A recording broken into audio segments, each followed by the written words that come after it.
She had been running for 3 hours. The pines were close, and the light came through them in slabs, and the ground was soft with needles, and she could not hear the men behind her anymore. That did not mean they were gone. It meant the trees had swallowed the sound. She knew the difference. She had known it for 2 hours. The difference. Her side was wrong. The cloth she had packed against the wound in the 2nd hour had gone warm and stayed warm, and she kept her left hand pressed flat against it as she ran, pressing the warmth back in, and she did not slow. The men behind her were on foot. She was faster than they were. She was faster than most things. But she had been losing blood since the river crossing, and there were 7 of them, and they did not need to be faster. They needed to be patient. Blood on bark where she had passed, too close to a pine trunk. She saw it as she went by. A dark smear on grey wood. She did not stop to cover it. The pain in her side had moved from sharp to wide, the way it does when a body starts making decisions about what it can afford to feel, and she kept going, and the pines went on and on and on. She had not planned for cleared ground. She had been planning for more trees. Then the trees broke. She was out before she understood she was out. The sky hit her like a sound, open and pale and enormous after the timber, and she was standing on grass, real grass, flat and cut short by whatever grazed it, and ahead of her there was a fence, and beyond the fence a farmhouse, and beyond the farmhouse nothing she could see but more sky. Cleared land. She did not slow down. She covered the distance to the fence in seconds, and then her legs gave, and she caught the top rail with one hand, the wood rough and weathered and solid, and she did not fall, but she did not go any further either. She stood there with her chest against the fence post, and her head down, and her hand on the rail, and she breathed. Behind her the pines were still. Not a sound from them now. The farmer had come around the side of the house with a pair of work gloves in his hand, and he had stopped when he saw her. He was not more than 30 feet away. He stood there. He did not move toward her. He did not move away. She had not moved either. She was still holding the rail, one hand on the wood and one hand pressed to her side, and blood coming slow through the cloth. She lifted her head and looked at him. He was ordinary looking. Not old, not young. Not tall, the kind of man whose face has been weathered by work into something plain and difficult to read. He was looking at her the way a man looks at something that doesn't fit any word he knows. She was 6 feet, and more of grey-green muscle, and she was bleeding onto the post of his fence, and she was looking at him the way something looks at you when it has run out of places to go. He said nothing. She said nothing. The pines behind her were still. What he decided in the next 30 seconds would change both their lives. The farm was not neglected so much as it was reduced. That was the word for it. A fence section along the east run had been down for 3 seasons, and he kept meaning to nail it back, and kept doing other things instead. The barn door sagged on its lower hinge. There was a row of planted ground on the south side, good ground, dark and worth the work, that he had not turned in 2 years. The house needed paint on the south face. He knew it needed paint. It was the kind of thing that requires a second pair of eyes before it becomes real. He rose early and worked until dark and went to bed and rose again. A few chickens, a hog, 1 cow with a patient look that she had been wearing since he bought her at the market 3 summers ago, the kind of days that are the same as the day before. His wife had been dead for 4 years. Not recently enough for grief to be a feeling anymore, and not long enough for the farm to have forgotten her. She was in the unmended things. She was in the half-planted ground. She was in the room at the back of the house, that he still did not enter without a reason, and even then he went in and did whatever he had come for, and did not stop to look around. He did not think about any of this in words. It was just the way the place was now, the shape it had taken after she left, and he worked inside that shape without examining it, because there was nothing useful in the examination. He had a relationship with the pine tree line that was difficult to describe. He had lived beside it for 12 years, and it had never done anything to him. But it was not familiar either. It was not the kind of edge you learn to read the way you read a field or a fence line. It was just there, east and north, running along his boundary the way the hills run, present and unchanged, and not his. Something that had been there before him and would be there after. He did not walk into it if he did not have to. He had no reason to. The trees were not his trees. On the windowsill inside the front room there was a stone, small, grey, worn smooth by water, a river stone, the kind that fits easily in a closed hand. He had picked it up from the creek bank on the day his wife was buried. He did not remember deciding to keep it. He had kept it. It had been on that windowsill since, moved only to clean under it, and then set back in the same spot. He did not look at it deliberately. It was just there when he came through the door, which was enough. He was not the kind of man who needed to look at things to know they were there.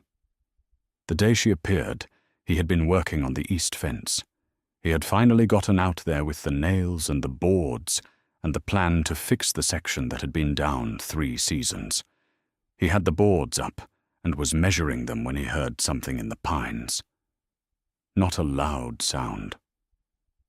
Not a clear sound.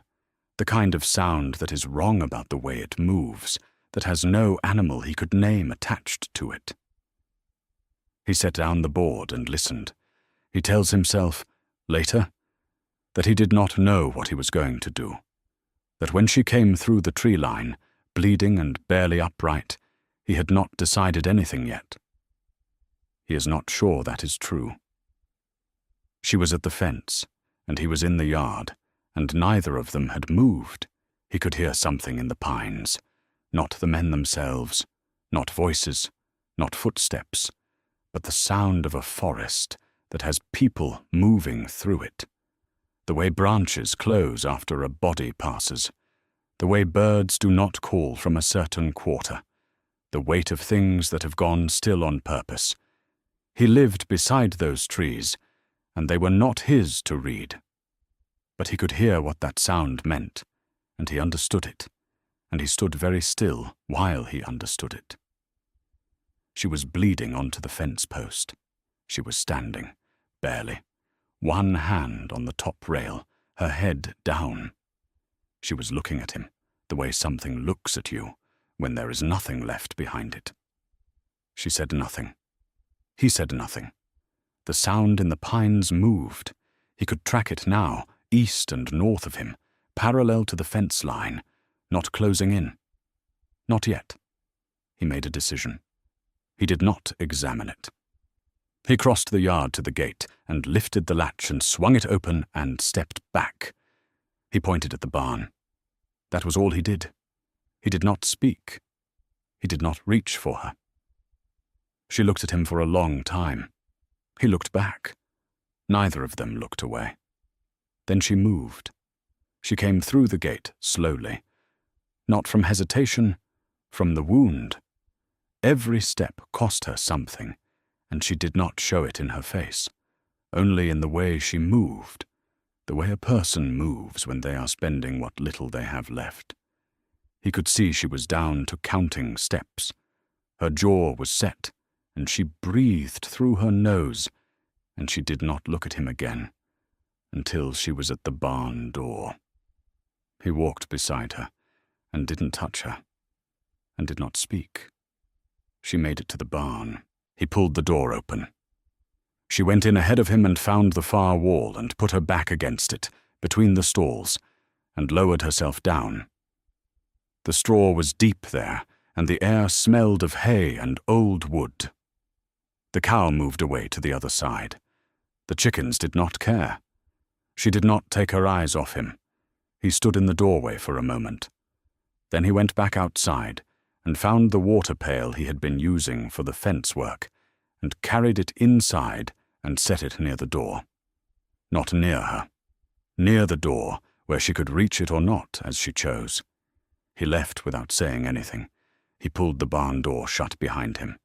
He stood outside it for a long moment. Inside, he could hear nothing. No sound of movement. No sound at all. He did not know if that was good.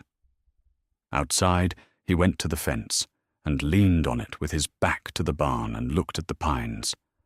The sound in them was still there. Not the natural sound, not the birds, not the wind in the higher branches. The other kind, the kind that men make when they are moving through timber and trying not to. It was east and north of him, running parallel to the fence line, not closing in. Not yet, but it was moving. They were using the ridge to keep their bearing. He had not known that was a thing men did. He knew it now. He stayed at the fence until the sound was gone. It took a long time. When the pines were quiet again, the real quiet, the one that belongs to the birds, he picked up his boards and his nails from the grass where he had dropped them and went back to fixing the fence. Not because it was the right thing to do, just because it was the thing to do. That night he went back. He had boiled water on the house stove and let it cool and poured it into a clay pot. He had cut cloth strips from an old shirt, the kind you keep for rags but never use because you keep thinking you will need a shirt. He had a candle. He went to the barn with these things and pushed the door open with his foot. She was where he had left her, against the far wall, between the stalls. She had not moved. He could see from the doorway that the cloth she had pressed against her side when she arrived was dark all the way through. He came in and set the pot and the cloth on the barn floor and lit the candle and held it up so she could see his face. She watched him. He crouched down and moved toward her slowly, the way you move toward something that is not certain about you yet. He held out one of the cloth strips. He did not speak. She looked at the cloth. She looked at his hand. She moved back a few inches along the wall. He waited. It took a while. Not a short while. He sat on the floor and held the cloth in his hand, and did not move and did not speak, and after some time, she stopped moving away when he shifted his weight. He moved in closer. She let him. He peeled back the soaked cloth from her side. He worked slowly and cleanly, and tried not to think about what he was seeing. The shaft of the arrow was gone. Broken off, or pulled, or worn away against the trees as she ran. What remained was the entry wound and the question of what was still seated in it. The arrowhead might be in there still. He could not tell from looking, not tonight. Not with one candle. What he could do was stop the bleeding and keep the wound clean. He did that. He packed clean cloth against the entry point and held pressure until the bleeding slowed, and then he wrapped her side with the remaining strips, tying it off at the front. She held still the whole time. She was watching his hands. At some point during the work, the candlelight caught the thing in her fist. She had not let go of it. Not when he worked around her hands. Not when she had shifted to let him reach the knot on the wrapping. It was small, just the carved tip of an antler. No longer than his thumb, the edges worn smooth from being held. The kind of thing that has been carried a long time. He saw it and kept working. He did not ask about it. When he was done, he sat back. He looked at her. She looked at him. He thought about going back to the house. It was cold, and the night had gotten colder, and the straw on the barn floor was as good as anything the house had to offer. Not as warm as his bed, But he was not thinking about his bed. He was thinking that if he went inside and she got worse in the night, there would be no one to know. He lay down on the straw near the door and put his arm under his head, and after a while he slept. In the morning she was still there. Her breathing was steadier. The wrapping he had tied off the night before was soaked through again, which he had expected, but the bleeding had slowed from what it had been. He changed the cloth. She was awake, and she watched his hands the whole time, the way she had the night before. The piece of carved antler was in her fist. He did not ask. On the third day, she could sit up on her own. He saw it when he came to change the cloth in the morning. She was against the wall as always, but upright now, both hands at her sides on the straw, holding herself there. Not leaning, just sitting. Her color was still wrong, but her eyes were steady. He noted it the way he noted most things, and did not say anything about it. He left food at the barn door at midday. Bread, cold meat, a cup of water. He set the plate down on the flat board he had started leaving there for the purpose, and went out to the field without looking back. When he came back, the plate was at the door, empty. She had moved it from where he had left it, and set it back near the door where he could find it. He stood looking at it for a moment. That was something. He picked up the plate and went inside to fill it again for the evening. That afternoon, he heard horses on the road. 2 of them, coming from the east, unhurried, the kind of pace a man keeps when he is reading the ground rather than covering distance. He heard them before he saw them, and he moved to the barn without running, because running changes what a thing looks like from the road. Inside, he found a gap in the siding boards where the wood had warped, and looked through it. 2 riders on the road beyond the east fence. They were not looking at the farm. They were looking at the road itself, at the verge, at the grass on either side of the track, reading it. They rode slowly past and did not turn in. He went to her. She was already against the far wall, already still, the carved antler piece in her closed hand. She had heard them before he came in. He could tell by the way she was sitting, not the loose stillness of rest, but the tight stillness of listening. He said, 2 of them, on the road, not turning in. She said nothing. She had already known. They stayed like that in the barn, not speaking, while the hoofbeats faded east. He counted to 50 after the last one, and then went back to the gap in the siding and looked. The road was empty. He said, "They're gone." She said nothing. He went back to the field. There was still light and the ground needed turning, and he went back to it. When he glanced at the barn a while later, he could see her watching from the gap in the siding. He did not look back a second time. On the 4th day, she said something to him. He was bringing the evening plate to the barn door when she spoke. 1 syllable, short and deliberate, the way someone says a word they have decided to say. He did not know it. He looked at her. She held his gaze and did not repeat herself. He thought it might be something like a name.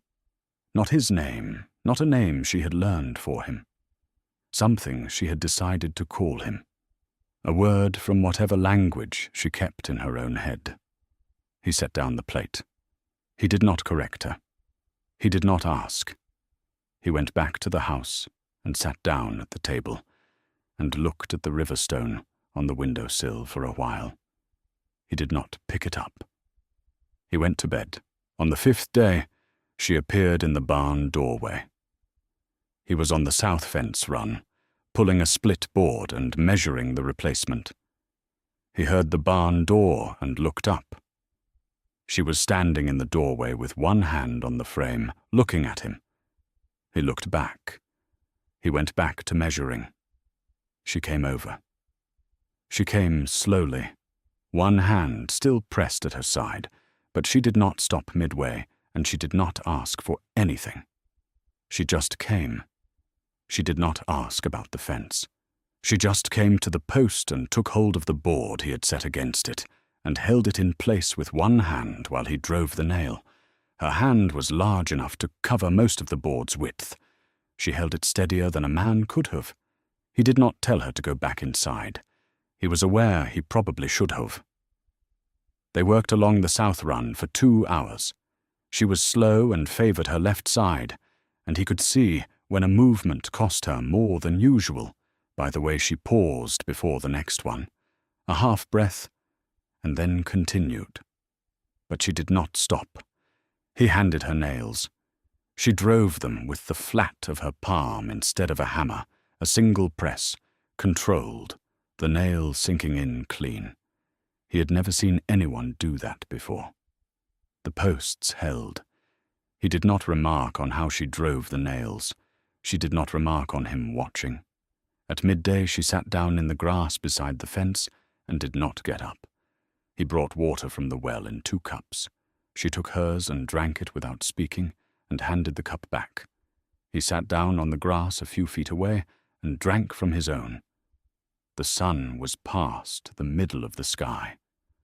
Neither of them said anything about the morning or the fence. They sat there until the light shifted, and then he got up and went back to work, and she stayed in the grass and watched him go. After a while, she went back to the barn.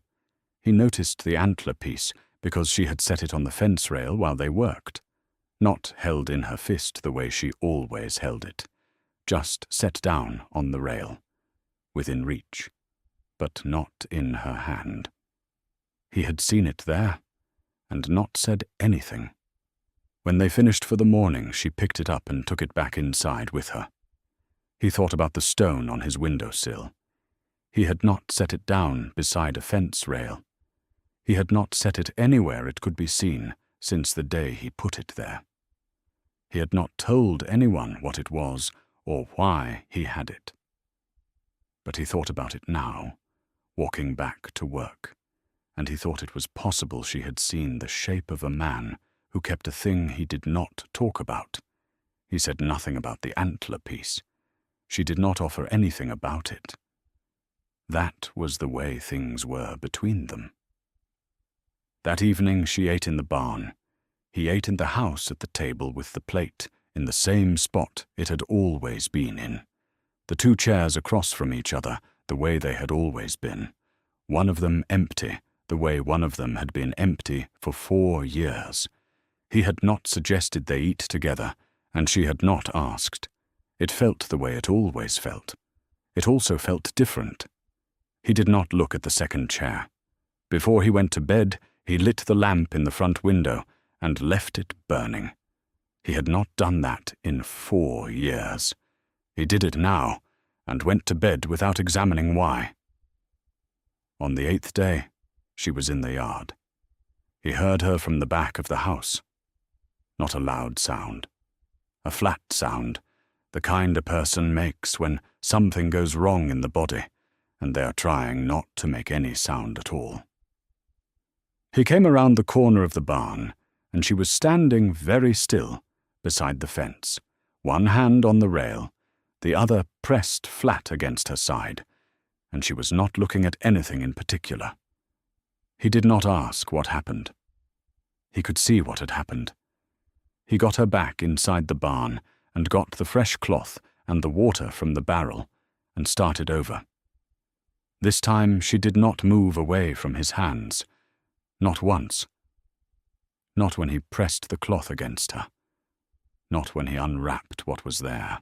She sat against the wall and let him work, and watched the barn door instead of watching him. The wound had opened at the lower edge. Not the whole of it, but enough to tell him something. He could feel through the cloth while he worked that something was still seated inside, not deep, but not out. It had not come out in the days before, because she had not let him far enough in to find it. Now the work they had been doing together was telling on it. He took his hands away. He looked at her. He said, "There is still something in there," he said. "I need to get it out." He said it plainly, the way you say a thing when you are not trying to make it smaller than it is.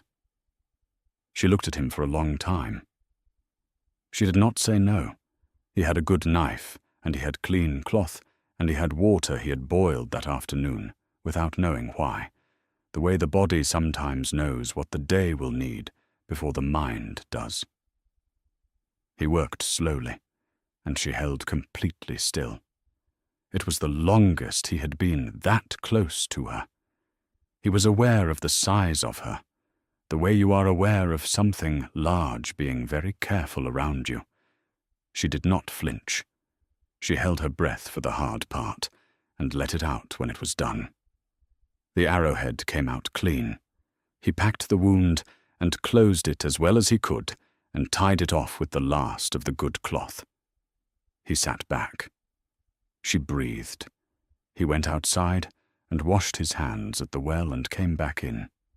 She was sitting against the wall with the carved antler piece in her hand, looking at nothing. He could hear her breathing. It was steadier than it had been. He sat down on the straw across from her, not close, just on the floor, and waited. After a long time, she said something. Not much. A few plain facts, said quietly, in the plain way she had of saying things. Her people were east of the ridge, past the second tree line, deeper than most men went. She had left them to come alone to a place in the pines where her dead are kept. Her mate was buried there. He had died 2 winters past.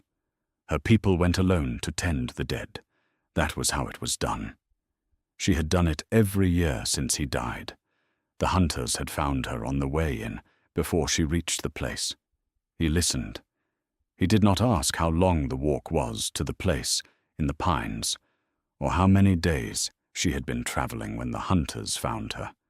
He did not ask what she did when she got there, or what it looked like. He just listened until she was done. When she went quiet, he picked up a length of clean cloth from the floor beside him and held it out. She took it and pressed it against her side. He got up and went to make something to eat. 3 weeks after she arrived, he set 2 plates on the table. He did not say anything about it. He did not go out to the barn and tell her. He just set the plates down at the usual time and put food on both of them and sat down in his chair. After a while, he heard her at the door. She came in and sat across from him. It was the first time she had been in the house. She looked at the room, at the fire, at the plates. She sat down. They ate.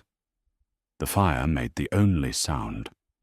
Outside it was getting cold in the way it gets cold at the end of a day when the heat has somewhere to go and nothing to hold it. Inside it was warm. The plates were ordinary. The food was ordinary. The 2 of them sitting across a table from each other wasn't ordinary, but the ordinariness of the other things made it possible to sit there. Neither of them said anything for a long time.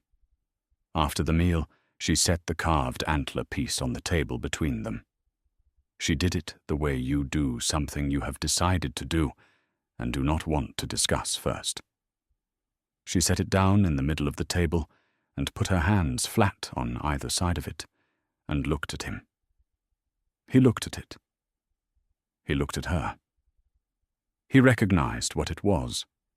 Not what it was exactly, not the specific weight of it or the specific loss behind it, but the kind of thing it was, the kind of thing you pick up on a particular day and do not put down again. He knew that kind. He pushed back his chair and went to the front room. The stone was on the window-sill where it always was. He picked it up. He came back to the table and set it beside the antler piece. He sat down. Neither of them explained. They did not need to. She told him about the man who had made the piece. Not a long story. She did not have the kind of words for it in a language he could follow, and he did not have enough of hers. But the shape of it came through. He had made the carving for her many years before he died. She had been carrying it since the winter he did not come back from a run east of the ridge. She did not say his name. He understood that the name was not part of what she was offering. Her grief was not the same as his. His was still sharp in places, the kind that catches you when you move wrong. Hers was older. It had worn smooth the way the river stone in his hand was smooth, a thing that had been turned and turned until all the edges were gone. It was not smaller for that, just different. He told her about his wife. The plain facts. Not the feeling. The year she died. The season. The way the farm had been different in the spring after. He did not say what he had felt. He said what had happened. She listened the way she always listened, with her whole attention and without interruption, and when he stopped talking, she did not say anything, and he did not need her to. Neither of them moved for a long time after that. The fire burned down. The room got darker. The two things on the table between them went from visible to a shape in the low light, and then they were just warmth and near dark, and two people who didn't need to look at each other. At some point she picked up the antler piece. At some point he picked up his stone. They sat there while the fire became embers, and the embers needed banking. He said, "The house is warmer than the barn. If the nights get cold, you can use it." She said she would think about it. She went back to the barn. He banked the fire and went to bed. The stone was in his hand. He set it on the table beside the bed, which was not where he usually kept it. He did not move it back. 4 weeks after she arrived, a rider came up the farm road. He saw the horse from the field first, a single rider coming from the direction of the settlement, not in a hurry. He had time to set down his tools and walk to the road end of the fence, and be standing there when the man arrived. It was not one of the hunters. The horse moved differently, and the rider sat differently, and there was something about the way he wore his coat that said official rather than paid. The barn door was closed. It had been closed since morning. The rider was a constable. He had the look of a man who spent most of his days in the saddle on other people's business and had learned to make it quick. He pulled up at the fence gate and nodded and said that he was doing his rounds in the eastern farms. He said there had been reports from the settlement of an orc seen in the area, wounded, tracked toward the pine farms before the trail went cold. He asked if the farmer had seen anything. The farmer said he had not seen anything he was obliged to report. Not a lie. Not an evasion. Just the words, said plainly in the plain way he said most things, and he looked the constable in the eye when he said them. The constable looked past him at the farm for a moment. The barn door was closed. The yard was quiet. The chickens were where they usually were. It looked like any farm looks at mid-morning when the work is being done, and no one has reason to be standing still. He said there was a reward notice posted in the settlement, a written description and a price, put up by the men who had posted the bounty. He said the farmer ought to know in case it was useful to him. He said it the way a man says something when he has decided to leave the decision to someone else. Then he pulled his reins around and went back to the road and continued west. The farmer watched him go. He stayed at the fence until the horse was out of sight, and then he went to the barn. She was at the far wall. She had been there since she heard the horse on the road. She had not moved, not even to the gap in the siding. She sat with her back against the wall and the carved antler piece in her closed hand, and looked at him when he came in. He had expected that. He did not know what else he had expected. He told her what the constable had said, the report from the settlement, the reward notice, the description and the price. She sat with it for a while. Then she said, She could go east, back toward the ridge. Her clan was there, and she was strong enough now to make the walk. It would be harder than it should be, but she could do it. She said it plainly, the way she said things that cost her something to say. He said it was her choice. He said nothing else. He did not tell her to stay. He did not tell her to go. He did not say what he thought or what he was afraid of. He sat across from her and let the silence be the answer. She said nothing else either. He went back to the field.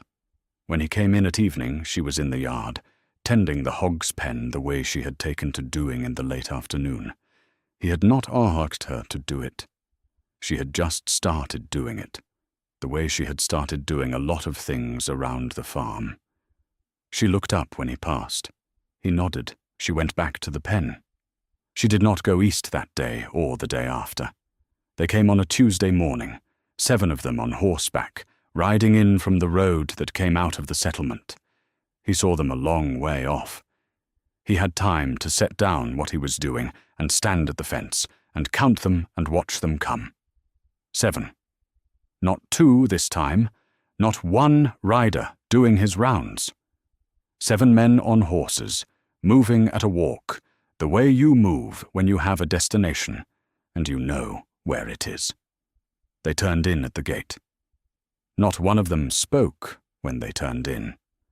They just rode through the gate and stopped in the yard with the horses in a line and looked at him. He did not move. He did not go inside. She was in the barn when they came up the road.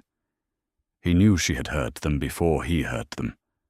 He watched the barn door while the horses were still coming, and after a moment it opened, and she came out. She crossed the yard slowly. Not slowly from the wound this time, deliberately. She crossed the yard and came to the fence and stood beside him. She was not fully healed, but she was standing, and she had the height of something that does not need to crouch to be imposing. 7 feet of grey-green and dark hair, and the kind of stillness that cost something to hold. She looked at the 7 men the way you look at a problem you have already solved once and are prepared to solve again. The leader was the one in front. He was not the largest of them, but he was the one the others watched. He had a leather case under one arm, the kind that holds papers. He brought his horse a step forward and reached into the case and produced a folded document and held it where it could be seen. He said he had a written authorization. He said the notice was posted in the settlement by men with the legal standing to post it. He said the document described the individual and the terms. He said it the way a man says something he has said before, the flat recitation of authority. The farmer let him finish. Then he said, "This is my land. She is here." He said it the way he said most things. Not loud, not slow, just the words, with nothing behind them that needed to be there, because the words were enough. He said nothing else. Nobody moved. Not one horse shifted. Not one of the 7 men reached for anything or changed his seat in the saddle. The leader held the document, and the farmer stood at the fence, and she stood beside him, and the yard was very quiet, and the only sound was the sound a farm makes when everything in it has gone still. The leader looked at the 2 of them. His eyes moved the way eyes move when they are doing arithmetic. He looked at her. He looked at the fence between himself and the farmer. He looked at his men. He looked at the farm behind the farmer, the house and the barn, and the evidence of a man who had not abandoned the place. He looked back at the farmer and the orc standing side by side. Something moved across his face. Not fear, exactly. Not a retreat. The recognition that this piece of ground was different from what he had ridden out here expecting. That the calculation he had made in the settlement was not the calculation that was available to him now. He folded the document. He put it back under his arm. He said, "We'll be back." He pulled his reins and turned his horse. The 6 behind him turned without a word and followed him out through the gate and back onto the road. The farmer watched them until the road was empty. She stood beside him at the fence for a long time after that. Neither of them said anything. The thing had happened, and they were still standing. After a while, he picked up what he had set down and went back to work. After the horses were gone, neither of them moved for a while. The farm was quiet the way farms are quiet after something has happened in the yard. The chickens had scattered when the horses came in. Now they came back, one at a time, the way chickens do, as if they had each separately decided the situation was resolved. He said, "Come inside." She did. He put the bar across the door when they were in, then thought about it and lifted it off. If the men came back, a locked door would not be the thing that decided anything, and if they did not come back tonight, then there was no reason to sleep locked in his own house. He left the door shut and the bar on its bracket beside the door. He lit the lamp and put it on the table and set 2 plates down. He had food ready. He had cooked it before they went out to stand at the fence, which now seemed like a long time ago, and it had sat keeping warm while the 7 men did what they came to do and then left. He served it without ceremony. He had not known that morning that he would be serving 2 plates tonight. He had made enough for 2 anyway. They ate. The door was shut. The lamp was on. Neither of them talked about what had just happened outside, not about the men or the horses or the document or the words that had been said. The food was there, and they were both still here, and that was enough. It was the kind of meal that does not need explaining, and they were the kind of people who did not try. After the meal, she said, she thought the man would come back. Not soon, maybe, but he would come back with something more behind him, a paper from someone higher, a reason that was harder to answer than what he had brought today. She said that was how men like that worked. She said it without bitterness. She said it the way she said things that were true. He said he thought so too. He said, "The farm is still here. We are still here." She looked at him for a moment. Then she said she could go. Back east. She was well enough now, and the clan was east of the ridge, and if she was not here, there was no problem for him to have. He said, "You're not a problem to solve." He got up and went to bank the fire. She was still sitting at the table when he did it, and she was still sitting at the table when he came back.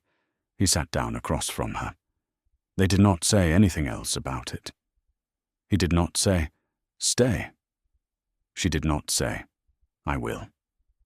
3 weeks after the standoff, the barn door stayed open most days, not propped open, just unlatched, swinging free on the hinges she had helped him refit in the 2nd week. She had begun to sleep in the house on cold nights.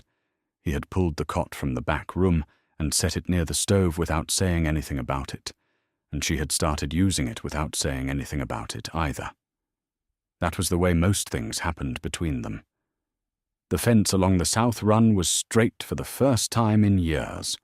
The hog pen had been relevelled. There was new wood on the barn's north face where the old boards had given out. The row of planted ground on the south side had been turned and seeded. He had not done that alone. He had barely done it at all. She had done most of it, working in the mornings before the heat settled, covering the ground in the quiet way she did things that did not need to be remarked upon. The farm did not look fixed. Not exactly. But it looked like a place where someone had decided it was worth fixing. Spring did not arrive all at once.